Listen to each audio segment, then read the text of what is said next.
The ugly spat between Mitchell Starc and Karen Pollard on Tuesday has been termed as crossing the line by Rajasthan Royals captain Shane Watson.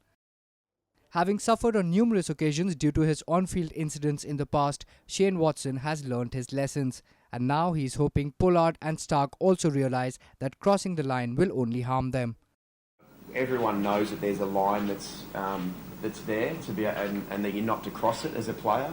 Everyone knows what the spirit of the game is as well, and I know I can't speak for the West Indian players, but I know from the Australian players that we're there to play in the spirit of the game, and we're certainly not going to cross that line, and if we do, we expect to be punished.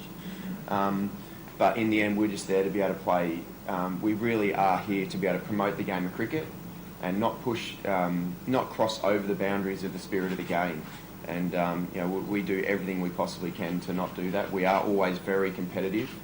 That's how we are. That's what we're brought up doing, is making sure that we compete. But we know that if we cross the line, then we get punished for it. And in the end, I've been involved in a few times where I've crossed the line, and it's certainly not good enough. And you have to make sure.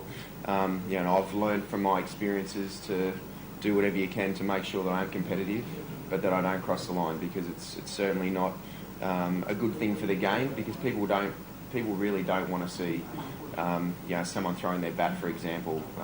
People just don't particularly want to see that.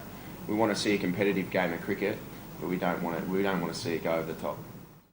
Having learned things the hard way himself, it will not be a bad idea for Watson to advise Starc of not following the same path. This report was brought to you by NNIS.